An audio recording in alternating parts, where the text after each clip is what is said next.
வணக்கம். இன்றைய முக்கிய செய்திகள். புதுச்சேரி காமராஜ் நகர் தொகுதி மக்களுக்கு தூய்மையான குடிநீர் கிடைக்கும் வகையில் செல்லா நகர் மற்றும் சுந்தரமூர்த்தி நகர் பகுதிகளில் புதிதாக அமைக்கப்பட்டு சுத்திகரிக்கப்பட்ட குடிநீர் நிலையங்களை லட்சிய ஜனநாயக கட்சியின் தலைவரும் காமராஜ் நகர் தொகுதி எம்எல்ஏமான ஜோஸ் சார்லஸ் மார்டின் திறந்து வைத்தார். செல்லா நகர் பகுதியில் நடைபெற்ற நிகழ்ச்சியில் சுத்திகரிக்கப்பட்ட குடிநீரை நேரடியாக பொருகி அதன் தரத்தை உறுதி செய்த ஜோஸ் சார்லஸ் மார்டின் எம்எல்ஏ பின்னர் அப்பகுதி மக்களுக்கு சுத்திகரிக்கப்பட்ட குடிநீரை இலவசமாக வழங்கினர். தொடர்ந்து பொதுமக்களுக்கு இனிப்புகளும் வழங்கப்பட்டது. நிகழ்ச்சியில் புதுவை முழுவதும் 50 சுத்திகரிக்கப்பட்ட குடிநீர் நிலையங்களை அமைக்க அனுமதி வழங்கப்பட்டுள்ளதாகவும் அதில் முதன்முறையாக காமராஜ் நகர் தொகுதியிலேயே இந்த திட்டம் தொடங்கப்பட்டுள்ளதாகவும் தெரிவித்தனர். மேலும் இந்த திட்டம் செயல்படுத்துவதற்கு லட்சிய ஜனநாயக கட்சியின் தலைவரும் காமராஜ் நகர் தொகுதி எம்எல்ஏமான ஜோஸ் சார்லஸ் மார்டின் முழு ஒத்துழைப்பும் காரணமாக அமைந்ததாக ஒப்பந்ததாரர்கள் குறிப்பிட்டனர். அதனைத் தொடர்ந்து சுந்தரமூர்த்தி நகரில் பொதுமக்களின் நீண்ட நாள் கோரிக்கையை நிறைவேற்றும் வகையில் மற்றொரு சுத்திகரிக்கப்பட்ட குடிநீர் நிலையத்தை எம்எல்ஏ ஜோஸ் சார்லஸ் மார்டின் திறந்து வைத்தார். அப்பகுதி மக்களுக்கு இலவசமாக குடிநீர் கேன்களையும் வழங்கினார். பின்னர் பொதுமக்களின் குறைகளை நேரில் கேட்டறிந்த அவர் அவற்றுக்கு விரைவில் தீர்வு காண தேவையான நடவடிக்கைகள் மேற்கொள்ளப்படும் என்று உறுதியளித்தார். செல்லா நகர் நிகழ்ச்சியில் லட்சிய ஜனநாயக கட்சியின் பொதுச் செயலாளர் வழக்கறிஞர் பிரபாகரன், நிர்வாக பொதுச் செயலாளர் ராம்குமார், மாநில செயலாளர்கள் ரவி ராஜாராம் மற்றும் அனிதா, தொகுதி தலைவர் கோகுலக்கண்ணன், ரெயின்போ நகர் வார்டு தலைவர் என்ஆர் சுரேஷ், வெங்கடா நகர் வார்டு தலைவர் சரவணன், மூத்த ஆலோசகர் ஜெய்சங்கர் உள்ளிட்டோர் கலந்து கொண்டார்கள். சுந்தரமூர்த்தி நகர் நிகழ்ச்சியில் பூத் தலைவர் சிவா உடனிருந்தார்.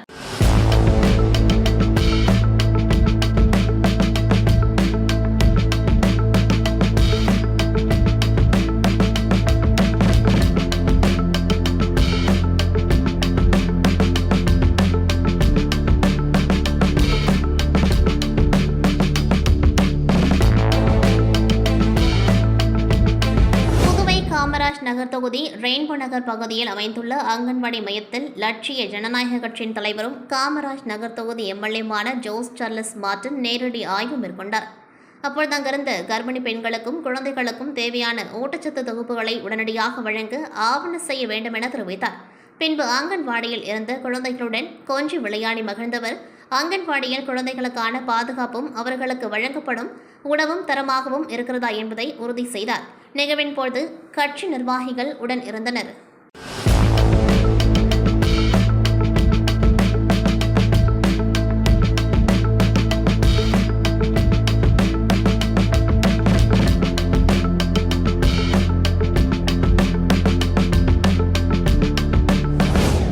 காமராஜ் நகர் தொகுதிக்குட்பட்ட ஜிஞ்சர் ஹோட்டல் அருகே அமைந்துள்ள வெள்ளைவாரி வாய்க்காலை ஜேசிபி இயந்திரம் மூலம் சுத்தம் செய்து தூர்வாரும் பணியை லட்சிய ஜனநாயக கட்சியின் தலைவரும் காமராஜ் நகர் தொகுதி சட்டமன்ற உறுப்பினருமான ஜோஸ் சார்லஸ் மார்டின் பூமி பூஜை செய்து கொடியசைத்து துவக்கி வைத்தார். இந்த பணிகள் காமராஜ் நகர் தொகுதிக்குட்பட்ட பொன்னியம்மன் கோவில் துவங்கி வைத்திக்குப்பம் கல்வெட்டு பகுதி முதல் சங்கம புள்ளி வரை அமைந்துள்ள கருவடிக்குப்பம் வடிகாலை ஒரு ஆண்டு காலத்திற்கு தூர்வாறுதல், சுத்தம் செய்தல் மற்றும் பராமரித்தல் திட்டத்தின் ஒரு பகுதியாக மேற்கொள்ளப்படுகின்றன. இதற்காக ரூபாய் 23,38,917 ரூபாய் மதிப்பில் பணிகள் நடைபெறுகின்றன. நிகழ்ச்சியில் பேசிய எம்எல்ஏ ஜோஸ் சார்லஸ் மார்டின் மழைக்காலம் தொடங்கும் முன்பே தொகுதியில் உள்ள அனைத்து வாய்க்கால்களும் உடனடியாக தூர்வாரப்பட்டு மழைநீர் தேங்காத வகையில் முன்னெச்சரிக்கை நடவடிக்கைகள் மேற்கொள்ளப்படும் என்று தெரிவித்தார். நிகழ்ச்சியில் கட்சியின் பொதுச் செயலாளர் டாக்டர் துரைசாமி, வழக்கறிஞர் பிரபாகரன், நிர்வாக பொதுச் செயலாளர் ராம்குமார், மூத்த ஆலோசகர் ஜெய்சங்கர், பூத் தலைவர்கள் மற்றும் கட்சி நிர்வாகிகள் உள்ளிட்ட பலர் கலந்து கொண்டார்கள். அனைவருக்கும் வணக்கம். இன்னைக்கு வெள்ளவாரி வாய்க்காலில் வந்து இயர்லி கான்ட்ராக்ட் வருஷத்துக்கு முழுமையாக தூர்வாரி இந்த வாய்க்காலை சுத்தப்படுத்துறதுக்காக ஃபஸ்ட் டைம் புதுச்சேரியிலேயே நம்ம கொடுத்த ப்ரெஷர்லையும் எங்கள் டீம் கொடுத்த ப்ரெஷர்லையும் எங்கள் கட்சி சார்பாக நாங்கள் அரசாங்கத்துக்கு வச்ச கோரிக்கையில் இன்றைக்கி அது முதலாக அதை கோரிக்கையை ஏற்று அதுக்குரிய நடவடிக்கை எடுத்திருக்காங்க. இது முதல் முறையாக புதுச்சேரி ஃபுல்லாகவே வருஷம் ஃபுல்லாக க்ளீன் பண்ணுறதுக்காக 23 லட்சத்துக்கு கான்ட்ராக்ட் அவார்ட் பண்ணி இன்றைக்கி இந்த வேலைக்கு பூஜை போட்டு இன்றைக்கி தொடங்கி வச்சுருக்கோம். அதே மாதிரி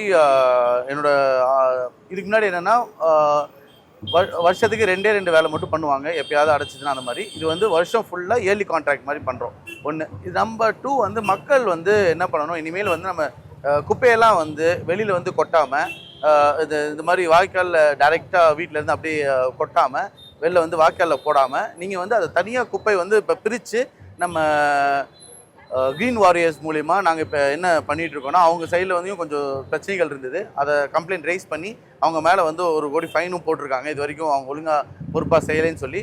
அதே மாதிரி அப்போ அவங்ககிட்ட வந்து செக்ரிகேட் பண்ணுறதுக்காக நம்ம ரீசைக்கிள் ஆகக்கூடிய வேஸ்ட்டு பொருட்கள் எல்லாத்தையும் மக்கிற குப்பை மக்காத குப்பை அனைத்தையும் பிரித்து வந்து நம்ம ஒரு எஜுகேட் பண்ணி வீடு வீடாக வந்து கலெக்ட் பண்ணுறதுக்கும் நாங்கள் ப்ரெஷர் போட்டுட்ருக்கோம். அது கண்டிப்பாக அதையும் நிறைவேற்றிடுவோம். மீன் டைம் நீங்கள் வந்து உங்கள் மக்கள் சார்பாக குப்பையை வந்து இங்கே கொட்டாமல் வெளில தனியாக வச்சிட்டிங்கன்னா அதை வந்து நாங்கள் எடுத்துருவோம். அது போக நாங்கள் வந்து சில ஃபர்னஸ் வாங்குகிறோம். அது வந்து 800 டிகிரிக்கு மேலே வந்து அந்த எந்த பொருட்களாக இருந்தாலும் சானிடரி நாப்கின்லேருந்து குப்பையாக இருக்கட்டும் மக்காத குப்பையாகட்டும் பிளாஸ்டிக்ஸாக இருக்கட்டும் எந்த ஒரு இது காற்று மாசுபடுத்தாமல் 800 டிகிரிக்கு மேலே பண்ணும்போது ஒரு வெறும் ஆஷாக வந்துடும். ஸோ அந்த மாதிரி ஃபர்னஸும் நாங்கள் எல்லா தெரு வைஸ் வைக்கலான்னு இருக்கோம். இப்போ ட்ரையல்ஸுக்கு ஒரு ஃபர்னஸ் வந்திருக்கு. ஸோ இந்த மாதிரி குப்பையை வந்து நம்ம ரொம்ப ரெஸ்பான்சிபிளாக ஒரு பொறுப்பான ஒரு குடிமகனாக இருந்து நம்ம இந்த மாதிரி தவறுகளை செய்யாமல் நாங்கள் இதுக்காக சில என்னென்ன நடவடிக்கை எடுக்கணுமோ அது எல்லாத்தையும் கொஞ்சம் கொஞ்சமாக எடுத்துகிட்டு இருக்கோம். நீங்களும் மக்களோட சப்போர்ட்டும் இது கண்டிப்பாக தேவை. இதை ஒன்று சேர்ந்து நம்ம காமராஜ் நகர் தொகுதியை ஒரு மாடல் கான்ஸ்டிட்யூன்சியாக ஆக்குறது தான் நம்மளோட ஆசை. இன்றைக்கி மட்டுமே நம்ம 2 RO பிளான்ட் ஓப்பன் பண்ணியிருக்கோம். அது போக நம்ம வந்து இன்றைக்கி வந்து இந்த தூர் வாரத்துக்கும் வெள்ளவாரி வாய்க்காலுக்கும் நம்ம ஆரம்பிச்சு ஜிஞ்சர் ஹோட்டல் பக்கத்தில். இது மட்டும் இல்லை, இது ஃபுல்லாகவே இது கான்ஸ்டிட்யூன்சி ஃபுல்லாகவே இங்கே இந்த கான்ஸ்டிட்யூன்சி மட்டும் இல்லை எல்லா கான்ஸ்டிட்யூன்சி இந்த வேலை பண்ணி வந்து இன்னி ஃபுல்லாக நடக்கும். நன்றி, வணக்கம். புதுச்சேரி காமராஜ் நகர் தொகுதியில் உள்ள 45 அடி சாலையில் புதிதாக திறக்கப்பட்டுள்ள நியூ மெடிக்கல் சென்டர் மருத்துவமனையை லட்சிய ஜனநாயக கட்சியின் தலைவரும் காமராஜ் நகர் தொகுதியின் சட்டமன்ற உறுப்பினருமான ஜோஸ் சார்லஸ் மார்டின் அவர்கள் பார்வையிட்டார். அப்பொழுது அவர் மருத்துவமனையின் அனைத்து வசதிகள் குறித்தும் கேட்டறிந்தார். பின்பு காமராஜ் நகர் தொகுதி மக்களுக்காக இந்த மருத்துவமனையை திறந்ததற்கு மருத்துவமனை நிர்வாகத்தினருக்கு வாழ்த்துக்களை தெரிவித்துக் கொண்டார்.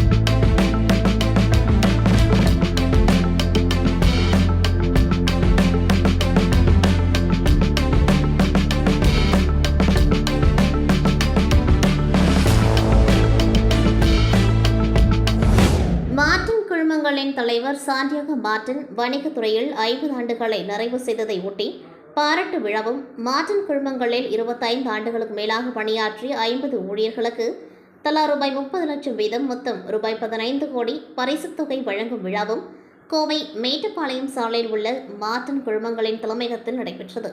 விழாவில் அன்னபூர்ணா குழுமங்களின் நிர்வாக இயக்குநர் ஸ்ரீனிவாசன், கேஜி மருத்துவமனை தலைவர் பத்மஸ்ரீ டாக்டர் பக்தவச்சலம், இலங்கையின் முன்னாள் கவர்னரும் முன்னாள் அமைச்சருமான செந்தில் தொண்டமான், புதுச்சேரி முன்னாள் அமைச்சரும் முதலியார்பேட்டை தொகுதி எம்எல்ஏமான ஜான்குமார், தனா இம்பெக்ஸ் நிறுவன உரிமையாளர் கமலக்கண்ணன் உள்ளிட்டோர் கலந்து கொண்டு சாண்டியாகோ மார்டினையும் பரிசு பெற்ற ஊழியர்களையும் பாராட்டினர். மார்டின் குழுமங்களின் நீண்ட காலமாக பணியாற்றிய 50 ஊழியர்களுக்கு தலா ரூபாய் 30 லட்சம் வழங்கப்பட்டது.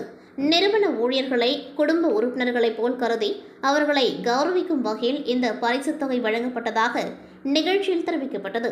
பரிசு பெற்ற ஊழியர்கள் சாண்டியாகோ மார்டின் அவர்களுக்கும் அவரது மனைவி லீமாரோஸ் மார்டின் எம்எல்ஏ, மகன் Jose Charles Martin MLA, Daison Martin, மகள் டெய்சி ஆதவ் அர்ஜுனா, மருமகள் சிந்து ஸ்ரீ சார்லஸ் ஆகியோருக்கும் நன்றி தெரிவித்தனர்.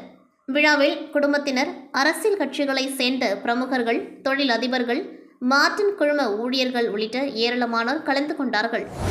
என்னுடைய கணவர் மார்டின் சார் அவர்கள் நிறைய போராட்டத்துக்கு அப்புறம் இந்த மாதிரி வெற்றி அடைஞ்சது பெரிய நம்ம மகிழ்ச்சியாக இருக்குது. எல்லாருக்குமே இது ஒரு ஹாப்பினஸ்ஸாக எடுத்துக்கிட்டாங்க. எங்கள் ஸ்டாஃப்ஸில் இருந்து எங்கள் ரிலேட்டிவ்ஸ் எல்லாருமே கலந்துக்கிட்டாங்க. இதில் அவங்களுக்கு 25th இயர்ஸு இது கம்ப்ளீட் ஆனவங்களுக்கு நாங்கள் 30 lakhs என்னுடைய கணவர் கொடுத்துருக்குறாங்க.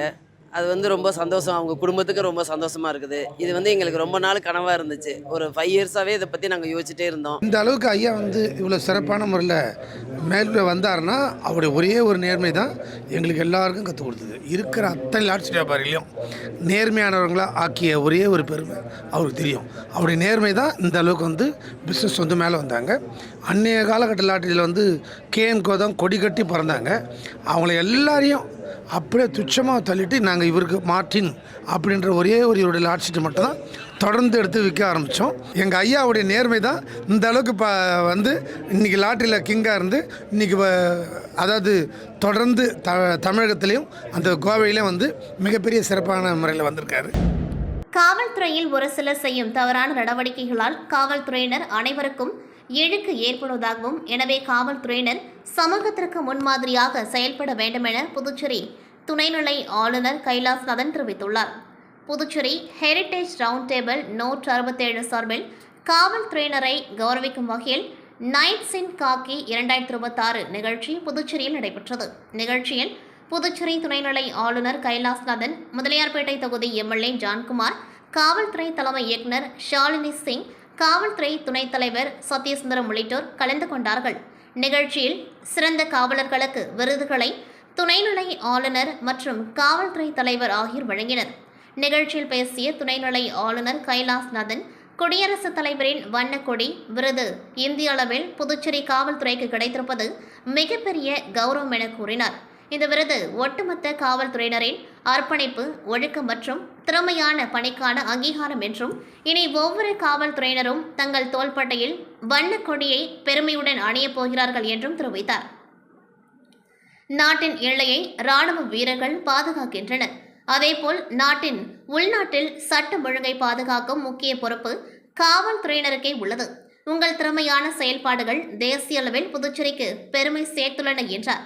புதிய தொழில்நுட்பங்களை பயன்படுத்துவது முதல் சட்டங்களை முறையாக அமல்படுத்துவது வரை புதுச்சேரி காவல்துறை சிறப்பாக செயல்பட்டு வருவதாக பாராட்டியவர், நகரம் முழுவதும் சிசிடிவி கண்காணிப்பு அமைப்பு விரிவுபடுத்தப்பட்டு வருவதாக குறிப்பிட்டார். இந்த திட்டம் முழுமையாக செயல்பாட்டு வந்த பிறகு நகர்ப்புறங்களில் நடைபெறும் குற்ற செயல்கள் மற்றும் போக்குவரத்து பிரச்சினைகளை மிக விரைவாக கண்டறிந்து நடவடிக்கை எடுக்க முடியும் என்றும், தொழில்நுட்பத்தின் உதவியுடன் சட்டம் ஒழுங்கை மேலும் வலுப்படுத்த முடியும் என்றும் தெரிவித்தார். காவல்துறையில் ஆண்டுதோறும் புதிய பணியாளர்கள் சேர்க்கப்பட்டு வருவதாகவும், இந்திய ரிசர்வ் பட்டாலியனின் 2வது பிரிவை அமைக்க மத்திய அரசு அனுமதி வழங்கியிருப்பது காவல்துறையை மேலும் வலுப்படுத்தும் என்றும் கூறினார். டிஜிட்டல் தொழில்நுட்பம் மற்றும் செயற்கை நுண்ணறிவு தொடர்பான திறன்களை காவல்துறையினர் கட்டாயம் கற்றுக்கொள்ள வேண்டும் என வலியுறுத்தியவர், குற்றம் செய்பவர்களுக்கு காவல்துறையினர் சிம்ம சொப்பனமாக இருக்க வேண்டும் என்றார். இன்றைய சூழலில் வழிகாட்டல் இல்லாததால் சில இளைஞர்கள் கஞ்சா உள்ளிட்ட போதைப் பொருள் பழக்கத்திற்கு ஆளாகி வருவதாக கவலை தெரிவித்த அவர், இளைஞர்களை சரியான பாதையில் வழிநடத்தும் சமூக பொறுப்பையும் காவல்துறையினர் ஏற்க வேண்டும் என்று கேட்டுக்கொண்டார். மேலும் சிலரின் தவறான செயல்பாடுகள் ஒட்டுமொத்த காவல்துறையின் நற்பெயரையும் பாதிக்கும். எனவே ஒவ்வொரு காவல்துறையினரும் சமூகத்திற்கு முன்மாதிரியாக நடந்து கொள்ள வேண்டும் என்றும் அறிவுறுத்தினார்.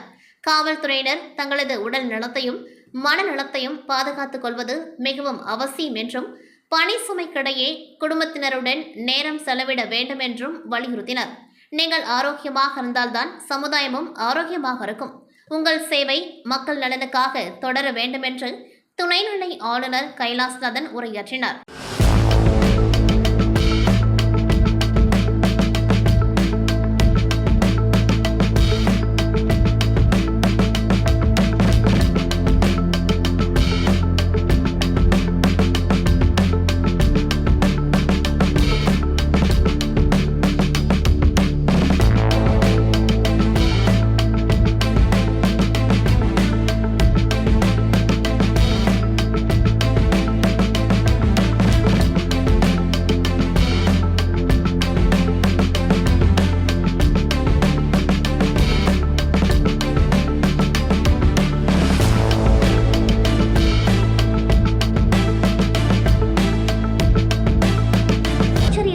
கூனிச்சம்பட்டு கிராமத்தில் செங்கேணி மாரியம்மன் கோவில் அமைந்துள்ளது.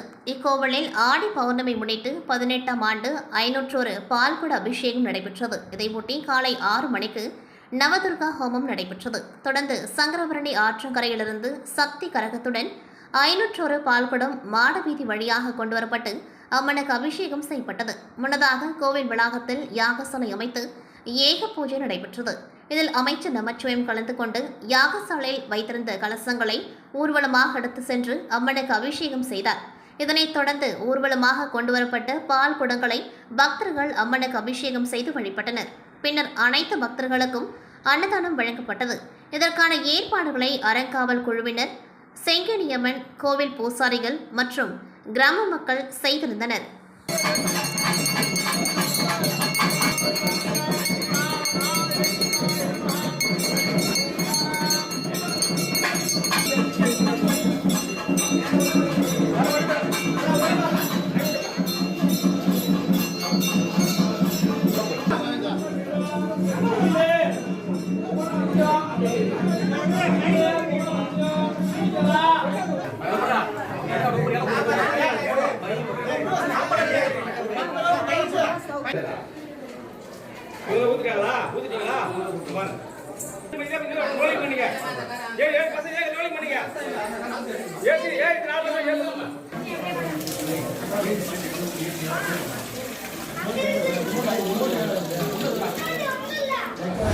மண்ணாடிப்பட்டு தொகுதியில் வாதானூர், திருக்கனூர், கோணிச்சிமட்டு, செட்டிப்பட்டு கிராமங்களில் வில்லியனூர் வட்டார வளர்ச்சி அலுவலகம் சார்பில் ரூபாய் 1,51,10,500 மதிப்பீட்டில் வளர்ச்சியடைந்த இந்தியா வேலைவாய்ப்பு மற்றும் வாழ்வாதாரத்திற்கான உத்தரவாத 125 நாள் திட்டப் பணிகள் துவக்க விழா நடைபெற்றது.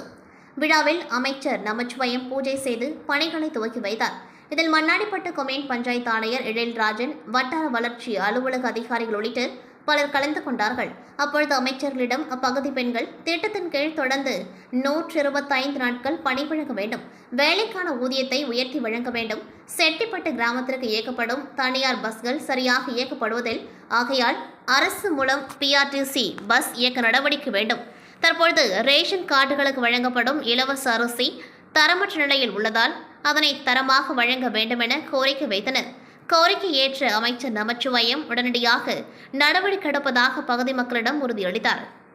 புதுச்சேரி அரசு பள்ளி கல்வித்துறையின் கீழ் செயல்பட்டு வரும் இந்திரா காந்தி அரசு மேல்நிலைப்பள்ளி இந்திரா நகர் வளாகத்தில் பெற்றோர் ஆண்டு விழா இன்று சிறப்பாக நடைபெற்றது. பள்ளி தலைமை ஆசிரியர் மற்றும் ஆசிரியர்கள் தலைமையில் நடைபெற்ற இந்த நிகழ்ச்சியில் மாணவர்களின் பெற்றோர் மற்றும் பொதுமக்கள் திரளாக கலந்து கொண்டார்கள். விழாவில் சிறப்பு விருந்தினராக சட்டமன்ற உறுப்பினர் ஆறுமுகம் கலந்து கொண்டு மாணவர்களுக்கு பயனுள்ள பல்வேறு ஆலோசனைகளை வழங்கினார். மேலும் மாணவர்களின் கல்வி முன்னேற்றம், ஒழுக்கம், திறன் மேம்பாடு மற்றும் எதிர்கால இலக்குகளை அடைவதற்கான வழிமுறைகள் குறித்து உரையாற்றி பெற்றோருடனும் கலந்துரையாடினார். நிகழ்ச்சியில் மாணவர்களின் கலை நிகழ்ச்சிகள், கல்வி சாதனைகளை பாராட்டும் நிகழ்வுகள் உள்ளிட்ட பல்வேறு நிகழ்ச்சிகள் நடைபெற்றது. பெற்றோர், ஆசிரியர்கள் மற்றும் மாணவர்கள் ஆர்வத்துடன் பங்கேற்றதால் விழா உற்சாகமாக நடைபெற்றது. இந்த நிகழ்ச்சிக்கான ஏற்பாடுகளை பள்ளி தலைமை ஆசிரியர், ஆசிரியர்கள் மற்றும் அலுவலக ஊழியர்கள் சிறப்பாக செய்திருந்தனர்.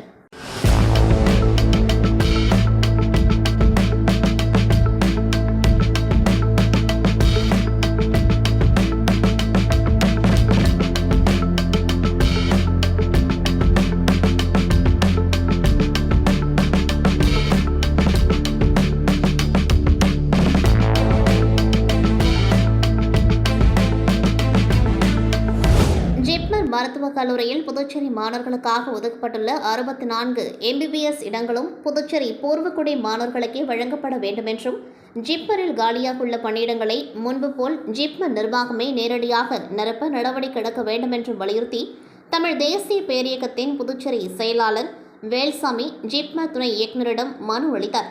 பின்னர் செய்தியாளர்களை சந்தித்து அவர் கூறியதாவது: ஜிப்மர் புதுச்சேரி மற்றும் காரைக்கால் வளாகங்களில் மொத்தம் 243 MBBS இடங்கள் உள்ளது. இதில் புதுச்சேரி மாணவர்களுக்காக 64 இடங்கள் ஒதுக்கப்பட்டுள்ளன. ஆனால் தற்பொழுது 5 ஆண்டுகள் புதுச்சேரியில் வசித்ததற்கான குடியிருப்பு சான்றிதழ் இருந்தாலே அந்த இடங்களுக்கு விண்ணப்பிக்க அனுமதி வழங்கப்படுவதால் வெளி மாநிலங்களில் இருந்து புதுச்சேரிக்கு குடியேறியவர்களும் இந்த ஒதுக்கீட்டை பயன்படுத்தி பூர்வக்குடி மாணவர்களின் வாய்ப்புகளை பறித்து வருவதாக அவர் குற்றம் சாட்டினார். எனவே 2001ஆம் ஆண்டுக்கு பிறகு புதுச்சேரியில் குடியேறியவர்களுக்கு இந்த ஒதுக்கீட்டின் கீழ் இடம் வழங்கக்கூடாது என்றும், பட்டியலின மாணவர்களுக்கு 1964ஆம் ஆண்டு காலக்கெடும் பிற்படுத்தப்பட்ட மற்றும் மிகவும் பிற்படுத்தப்பட்டோர், பொருளாதாரத்தில் பின்தங்கிய மற்றும் பொதுப்பிரிவு மாணவர்களுக்கு 2001ஆம் ஆண்டு காலக்கெடுவும் அடிப்படையாக கொண்டு மாணவர் சேர்க்கை நடத்த வேண்டும் என்றும் வலியுறுத்தினார். மேலும் ஜிப்மர் மருத்துவமனையில் காலியாக உள்ள பணியிடங்களை முன்பு போலவே ஜிப்மர் நிர்வாகமே நேரடியாக அறிவிப்பு வெளியிட்டு தேர்வு நடத்தி நிரப்ப வேண்டும் என்றும், தற்பொழுது புதுடில்லி மூலம் ஆட்சேர்ப்பு நடைபெறுவதால் உள்ளூர் இளைஞர்களின் வேலைவாய்ப்பு பாதிக்கப்படுவதாகவும் அவர் தெரிவித்தார். இந்த கோரிக்கைகள் அடங்கிய மனுவை ஜிப்மர் துணை இயக்குநரிடம் வழங்கியதாகவும் அதனை பரிசீலித்து உரிய நடவடிக்கை எடுக்குமாறு கேட்டுக்கொண்டதாகவும் வேல்சாமி தெரிவித்தார். இந்த நிகழ்வில் தமிழ் தேசிய பேரியக்கத்தின் துணை பொதுச் செயலாளர் அருணபாரதி, மக்கள் வாழ்வுரிமை இயக்க செயலாளர் ஜெகநாதன் மற்றும் 6ஆம் துணை மக்கள் இயக்க தலைவர் ஜெகதீசன் என்கிற முத்து ஆகியோர் உடன் இருந்தனர். ஆந்திரா மற்றும் தமிழகம் முழுவதும் கோவில் திருவிழாக்கள், துணை கடைகள் மற்றும் மக்கள் அதிகம் கூடும் இடங்களை குறிவைத்து தொடர் திருட்டுகளில் ஈடுபட்டு வந்த 3 ரோஸ் பெண் திருட்டு கும்பலை புதுச்சேரி போலீசார் சாமர்த்தியமாக பிடித்து சென்னை மாம்பலம் போலீசாரிடம் ஒப்படைத்தனர். மத்திய பிரதேசத்தை சேர்ந்த குஷ்பு, மீனாட்சி, லக்ஷ்மி ஆகிய 3 பெண்கள் தென்னிந்தியாவின் பல்வேறு பகுதிகளில் கைவரிசை காட்டி வந்தனர். குறிப்பாக கோவில் திருவிழாக்கள், பிரபல துணை கடைகள் மற்றும் வணிக நிறுவனங்களில் பொதுமக்களின் கவனத்தை திசை திருப்பி பணம் மற்றும் மதிப்புள்ள பொருட்களை திருடுவதில் தேர்ச்சி பெற்றிருந்ததால் போலீசார் இவர்களுக்கு 3 ரோஸ் பெண் திருட்டு கும்பல் என பெயரிட்டிருந்தனர். ஆந்திரா மற்றும் தமிழகத்தில் பல்வேறு திருட்டு வழக்குகளில் தொடர்புடைய இந்த கும்பலை கைது செய்ய 2 மாநில போலீசாரும் தீவிரமாக தேடி வந்தனர். சமீபத்தில் சென்னை மாம்பலத்தில் உள்ள 2 பிரபல துணை கடைகளில் திருட்டு சம்பவங்களில் ஈடுபட்டு தப்பி ஓடியதை தொடர்ந்து இவர்களின் புகைப்படங்கள் புதுச்சேரி காவல்துறைக்கு அனுப்பி வைக்கப்பட்டு கண்டறிந்தால் உடனடியாக தகவல் தெரிவிக்குமாறு கேட்டுக்கொள்ளப்பட்டது. இதையடுத்து புதுச்சேரி கிரைம் பிரிவு போலீசார் தீவிர கண்காணிப்பில் ஈடுபட்டிருந்தனர். இந்த நிலையில் அண்ணா சாலையில் உள்ள பிரபல துணிக்கடையில் 3 பெண்களும் இருப்பதாக தகவல் கிடைத்தது. இந்த நிலையில் அண்ணா சாலையில் உள்ள பிரபல துணிக்கடையில் 3 பெண்களும் இருப்பதாக தகவல் கிடைத்தது. உடனடியாக விரைந்த பெரியகடை போலீசார் 3வரையும் சுற்றி வளைத்து காவல் நிலையத்திற்கு அழைத்து சென்று விசாரணை நடத்தினர். விசாரணையில் அவர்கள் தமிழகம் மற்றும் ஆந்திராவில் பல்வேறு திருட்டு வழக்குகளில் தேடப்பட்டு வந்த குஷ்பு, மீனாட்சி, லக்ஷ்மி என்பதும் உறுதியானது. தகவல் அறிந்த சென்னை மாம்பலம் போலீசாரும் ஆந்திரா மாநில போலீசாரும் புதுச்சேரி பெரியகடை காவல் நிலையத்திற்கு விரைந்து வந்தனர். வழக்கு தொடர்பான நடைமுறைகளின் அடிப்படையில் 3 பெண்களையும் புதுச்சேரி போலீசார் சென்னை மாம்பலம் போலீசாரிடம் ஒப்படைத்தனர். பின்னர் அவர்கள் மேலதிக விசாரணைக்காக சென்னை அழைத்து செல்லப்பட்டனர். புதுச்சேரி சோலைநகர் பகுதியைச் சேர்ந்த மீனவர் முத்து சட்டமன்ற உறுப்பினரின் ஆதரவாளர்கள் தமக்கு சொந்தமான நிலத்தை சட்டவிரோதமாக ஆக்கிரமிப்பு முயன்று நீதிமன்ற தீர்ப்பை மீறி வேலி அமைத்ததுடன் கொலை மிரட்டல் விடுத்ததாக குற்றம் சாட்டி முதுநிலை காவல் கண்காணிப்பாளரிடம் மனு அளித்துள்ளார். அந்த மனுவில் தனக்கு சட்டப்பூர்வமாக சொந்தமான காலி மனையை சிலர் போலி ஆவணங்கள் மூலம் பதிவு செய்து அபகரிக்க முயன்றதாகவும் அந்த பதிவு தொடர்பான நடவடிக்கைகள் செல்லாது என்று புதுச்சேரி முதன்மை மாவட்ட நீதிமன்றம் ஏற்கனவே தீர்ப்பளித்துள்ளதாகவும் தெரிவித்துள்ளார். இந்நிலையில் நீதிமன்ற தீர்ப்பை மதிக்காமல் ஒரு சட்டமன்ற உறுப்பினரின் ஆதரவாளர்கள் என கூறப்படும் சிலர் அந்த இடத்தில் சட்டவிரோதமாக வேலி அமைக்க முயன்றதாகவும் அதை தடுக்க சென்றபொழுது தன்னை தாக்க முயன்று கொலை மிரட்டல் விடுத்ததாகவும் மனுவில் குறிப்பிட்டுள்ளார். இதுகுறித்து காவல்துறையில் புகார் அளித்தும் இதுவரை உரிய நடவடிக்கை எடுக்கப்படவில்லை என்றும் தொடர்ந்து தனக்கும் தனது குடும்பத்தினருக்கும் மிரட்டல் விடுக்கப்பட்டு வருவதால் உயிர் மற்றும் உடைமைக்கு ஆபத்து ஏற்பட்டுள்ளதாகவும் தெரிவித்துள்ளார். மேலும் சம்பந்தப்பட்ட காவல் நிலைய அதிகாரிகள் நடுநிலையாக செயல்படாமல் ஆக்கிரமிப்புக்கு ஆதரவாக செயல்படுவதாகவும் மனுவில் குற்றம் சாட்டியுள்ளார். எனவே சட்டவிரோத நில ஆக்கிரமிப்பு தொடர்பாக விரிவான விசாரணை நடத்தி சம்பந்தப்பட்டவர்கள் மீது சட்டப்படி நடவடிக்கை எடுக்கவும், நீதிமன்ற தீர்ப்பை மீறி அமைக்கப்பட்டுள்ள தற்காலிக வேலியை அகற்றவும், வழக்கின் இறுதி தீர்ப்பு வரும் வரை நிலத்திற்கு பாதுகாப்பு வழங்குவதுடன் தனக்கும் தனது குடும்பத்தினருக்கும் காவல் பாதுகாப்பு வழங்க நடவடிக்கை எடுக்குமாறு முதுநிலை காவல் கண்காணிப்பாளரிடம் அவர் கோரிக்கை விடுத்துள்ளார். புதுச்சேரி மாநிலம் வில்லியனூர் கொம்யூன் உதயம்பட்டு அருள்மிகு ஸ்ரீ முத்து மாரியம்மன் ஆலய செடல் மகோற்சவ விழாவை ஒட்டி வன்னியர்குல மரபினர் ஏற்பாட்டில் 108 பால்குடம் ஊர்வலம் சிறப்பாக நடைபெற்றது. பக்தர்கள் பால்குடங்களை ஏந்தி ஊர்வலமாக வந்து அம்மனுக்கு 108 பால்குட அபிஷேகம், சிறப்பு ஆராதனை மற்றும் சந்தனக்காப்பு அலங்காரம் நடைபெற்றது. தொடர்ந்து சிறப்பு மேல் அலங்காரத்தில் அம்மன் வீதியுலா வந்து பக்தர்களுக்கு அருள் பாலித்தார். பெண்கள் தீப ஆராதனை காட்டி அம்மனை வரவேற்றதுடன் மேலதாளம் மற்றும் வான வேடிக்கையுடன் உற்சாகமாக விழா நடைபெற்றது. இதில் திரளான பக்தர்கள் கலந்து கொண்டு சுவாமி தரிசனம் செய்தனர். இறுதியாக பக்தர்கள் அனைவருக்கும் அறுசுவை அன்னதானம் வழங்கப்பட்டது.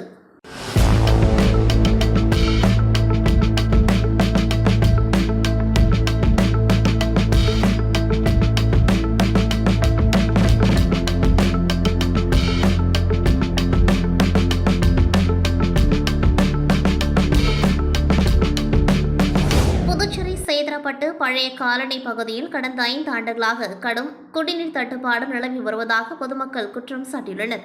கடந்த ஆண்டு புதிய குடிநீர் குழாய் அமைக்கப்பட்டும் அதற்கு இதுவரை முறையான இணைப்பு வழங்கப்படாததால் குடிநீர் விநியோகம் தொடங்கப்படவில்லை என அவர்கள் தெரிவித்தனர். இதனால் பள்ளி மாணவர்கள், தொழிலாளர்கள் மற்றும் பொதுமக்கள் அன்றாட தேவைகளுக்காக கடும் அவதியடைந்து வருவதாகவும், மக்கள் தொகை அதிகரித்து வரும் நிலையில் கூடுதல் டேங்க் ஆபரேட்டர்கள் மற்றும் புதிய பிளம்பரை நியமித்து பழுதடைந்த மோட்டார்கள் மற்றும் குடிநீர் குழாய்களை உடனுக்குடன் சீரமைக்க வேண்டும் என்றும் வலியுறுத்தினர். மேலும் புதிய குடிநீர் குழாய்க்கு உடனடியாக இணைப்பு வழங்கி சேதப்பட்டு பழைய காலனி மக்களுக்கு தடையின்றி குடிநீர் வழங்க அரசு மற்றும் சம்பந்தப்பட்ட அதிகாரிகள் நடவடிக்கை எடுக்க வேண்டும் என கோரிக்கை விடுத்தனர். கோரிக்கைகள் நிறைவேற்றப்படாவிட்டால் இது அரசியல் போராட்டம் அல்ல, மக்களின் அடிப்படை உரிமைக்கான போராட்டம் என்பதை குறிப்பிட்டு பொதுமக்களை திரட்டி மாபெரும் கண்டன மறியல் போராட்டம் நடத்தப்படும் என்று எச்சரிக்கை விடுத்தனர். ரெட்டியார்பாளையம் பகுதியைச் சேர்ந்த பெண் ஒருவரை தொடர்பு கொண்ட மர்ம நபர் ஆன்லைன் ட்ரேடிங்கில் முதலீடு செய்தால் இரட்டிப்பு லாபம் கிடைக்கும் என கூறியுள்ளார். அதை நம்பிய பெண் 10,000 ரூபாய் அனுப்பி ஏமாந்தார். அரும்பார்த்தபுரம் பகுதியைச் சேர்ந்த பெண் ஒருவரின் மூத்த அதிகாரியின் வாட்ஸ்அப் கணக்கு மூலம் மருத்துவ அவசர தேவைக்காக 45,000 ரூபாய் வேண்டுமென செய்தி வந்தது. அதனை நம்பிய பெண் பணத்தை அனுப்பியுள்ளார். பின் மர்ம நபர் அப்பெண்ணின் மூத்த அதிகாரியின் வாட்ஸ்அப் கணக்கை ஹேக் செய்து பணத்தை பறித்தது தெரியவந்தது. புதுச்சேரியைச் சேர்ந்த ஆண் ஒருவர் இன்ஸ்டாகிராமில் ஆடை ஆர்டர் செய்து ரூபாய் 795 அனுப்பி ஏமாந்தார். புதுச்சேரியைச் சேர்ந்த ஆண் ஒருவர் இன்ஸ்டாகிராமில் ஆர்டர் செய்து ரூபாய் 795 அனுப்பி ஏமாந்தார். புதுச்சேரியைச் சேர்ந்த பெண் ஒருவர் இன்ஸ்டாகிராமில் ஆடை வாங்க 6,148 ரூபாய் அனுப்பி ஏமாந்தார். இதுகுறித்த புகார்களின் பேரில் சைபர் கிரைம் போலீசார் வழக்கு பதிவு செய்து விசாரணை மேற்கொண்டு வருகின்றனர். அரியங்குப்பம் வட்டாரத்துக்குட்பட்ட கோர்க்காடு மற்றும் கரிக்கலாம்பாக்கம் கிராம பஞ்சாயத்துகளில் ரூபாய் 48.68 லட்சம் மதிப்பிலான வளர்ச்சிப் பணிகளுக்கு ஏம்பலம் தொகுதி எம்எல்ஏ மோகன்குமார் அடிக்கல் நாட்டி பணிகளை துவக்கி வைத்தார். புதுச்சேரி அரசு வட்டார வளர்ச்சி அலுவலகம் சார்பில் நடைபெற்ற நிகழ்ச்சியில் கோர்க்காடு கிராம பஞ்சாயத்துக்குட்பட்ட திருவாயி அம்மன் கோவில் குளத்தை ரூபாய் 8.68 லட்சம் மதிப்பில் தூர்வாரி ஆழப்படுத்தும் பணியும், கரிக்கலாம்பாக்கம் கிராம பஞ்சாயத்துக்குட்பட்ட ஏரியின் தெற்கு பகுதியை ரூபாய் 40 லட்சம் மதிப்பில் தூர்வாரி ஆழப்படுத்தும் பணியும் துவங்கப்பட்டன. இந்த ஆண்டு பணிகளும் சேர்த்து ரூபாய் 48.68 லட்சம் மதிப்பில் மேற்கொள்ளப்படுவதுடன் இதன் மூலம் 14,979 மனித வேலை நாட்கள் உருவாக்கப்பட உள்ளதாக அதிகாரிகள் தெரிவித்தனர். நிகழ்ச்சியில் வட்டார வளர்ச்சி அதிகாரி செந்ததி, உதவி பொறியாளர் ராமன், இளநிலை பொறியாளர் தனராஜ், பணி ஆய்வாளர் சதீஷ் மோகன் மற்றும் கிராம திட்ட ஊழியர்கள், பொதுமக்கள் கலந்து கொண்டார்கள். நகர் தந்தை ஏதுவார் குபேரின் பிறந்தநாள் புதுச்சேரி அரசு சார்பில் இன்று கொண்டாடப்பட்டது. இதனையொட்டி பாரதி பூங்காவில் அமைந்துள்ள அவரது திருவுருவ சிலைக்கு கவர்னர் கைலாஸ்நாதன், அமைச்சர்கள் ராஜவேலு, சிவக்கொழுந்து, சட்டமன்ற உறுப்பினர்கள் சரவணகுமார், ஐயப்பன், நாராயணசாமி, விக்னேஷ் கண்ணன் ஆகியோர் மாலை அணிவித்து மரியாதை செய்தனர். அதனைத் தொடர்ந்து காங்கிரஸ் கட்சி சார்பில் முன்னாள் முதலமைச்சர் நாராயணசாமி, முன்னாள் அமைச்சர் கந்தசாமி, முன்னாள் எம்எல்ஏ வைத்தியநாதன், ராகுல் காந்தி தேசிய பேரவைத் தலைவர் R.E. சேகர் ஆகியோர் மாலை அணிவித்து மரியாதை செலுத்தினர். விழுப்புரம் மாவட்ட காவல் கண்காணிப்பாளர் மதிவாணன் உத்தரவின்படி செஞ்சி உட்கோட்டை துணை காவல் கண்காணிப்பாளர் ரமேஷ் ராஜ் மேற்பார்வையில் காவல் ஆய்வாளர் விநாயக முருகன் தலைமையிலான தனிப்படை போலீசார் தீவிர விசாரணை நடத்தினர். அப்பொழுது பல்வேறு இடங்களில் பொருத்தப்பட்டிருந்த 50க்கும் மேற்பட்ட CCTV கேமரா பதிவுகளை ஆய்வு செய்து திருட்டில் ஈடுபட்ட நபரை அடையாளம் கண்டு கைது செய்தனர். விசாரணையில் கைது செய்யப்பட்டவர் சென்னை கீழ்ப்பாக்கத்தை சேர்ந்த ஷாஜகான் என்பது தெரியவந்தது. அவரை நீதிமன்றத்தில் ஆஜர்படுத்தி நீதிமன்ற காவலில் அடைக்க போலீசார் நடவடிக்கை மேற்கொண்டார்கள். நெல்லிக்குப்பம் நகராட்சிக்குட்பட்ட 24வது வார்டு திருவள்ளுவர் நகரில் உள்ள பொது கழிப்பிடம் கடந்த 4 ஆண்டுகளுக்கு மேலாக செயல்படாமல் இருப்பதாக பகுதி மக்கள் குற்றம் சாட்டியுள்ளனர். பொது கழிப்பிடம் பயன்பாட்டில் இல்லாததால் அப்பகுதி மக்கள் தெரு ஓரங்களில் இயற்கை உபாதைகளை கழிக்க வேண்டிய நிலை ஏற்பட்டுள்ளதாகவும் இதனால் கடும் சுகாதார சீர்கேடு நிலவுவதாகவும் அவர்கள் வேதனை தெரிவித்துள்ளனர். குறிப்பாக பெண்கள் மற்றும் தாய்மார்கள் அதிக சிரமத்திற்கு ஆளாகி வருவதாகவும் கூறியுள்ளனர். இது தொடர்பாக மாவட்ட ஆட்சியர் மற்றும் நகராட்சி நிர்வாகத்திடம் பலமுறை மனு அளித்தும் புகார் தெரிவித்தும் இதுவரை எந்தவித நடவடிக்கையும் எடுக்கப்படவில்லை என்று பொதுமக்கள் குற்றம் சாட்டியுள்ளனர். எனவே உடனடியாக பொது கழிப்பிடத்தை சீரமைத்து பயன்பாட்டிற்கு கொண்டுவர நடவடிக்கை எடுக்காவிட்டால் வரும் ஆகஸ்ட் 15ஆம் தேதி சுதந்திர தினத்தன்று உண்ணாவிரத போராட்டம் மற்றும் வீடுகளில் கருப்பு கொடி ஏற்றி போராட்டம் நடத்த முடிவு செய்துள்ளதாக அப்பகுதி மக்கள் தெரிவித்துள்ளனர். புதுச்சேரி மாநிலம் வில்லியனூர் கொம்யூன் பிள்ளையார்குப்பம் கிராமத்தில் அமைந்துள்ள 100 ஆண்டு பழமை வாய்ந்த பிரசித்தி பெற்ற அருள்மிகு ஸ்ரீ கூத்தாண்டவர் திருக்கோவிலில் ஆடி மாத பௌர்ணமி பூஜை வெகு விமர்சையாக கொண்டாடப்பட்டது. முன்னதாக கூத்தாண்டவருக்கு பால், தயிர், சந்தனம், இளநீர் உள்ளிட்ட திரவியங்களால் அபிஷேகம் செய்யப்பட்டு பின்னர் அலங்கரிக்கப்பட்டு தீப ஆராதனை காண்பிக்கப்பட்டது. பௌர்ணமி பூஜையில் ஊர் பொதுமக்கள், இளைஞர்கள் கலந்து கொண்டு சுவாமி தரிசனம் செய்தனர். தொடர்ந்து அனைத்து பக்தர்களுக்கும் பிரசாதம் வழங்கப்பட்டது. நிகழ்ச்சிக்கான ஏற்பாடுகளை கோவில் நிர்வாக அதிகாரி மற்றும் ஊர் பொதுமக்கள், இளைஞர்கள் செய்திருந்தனர். இந்நிகழ்வானது கடந்த 3 ஆண்டுகளுக்கு மேலாக மாதம் வரும் பௌர்ணமியன்று பௌர்ணமி பூஜை செய்யப்பட்டு வருகிறது என்பது குறிப்பிடத்தக்கது. இத்துடன் செய்திகள் நிறைவடைகின்றது. நன்றி, வணக்கம்.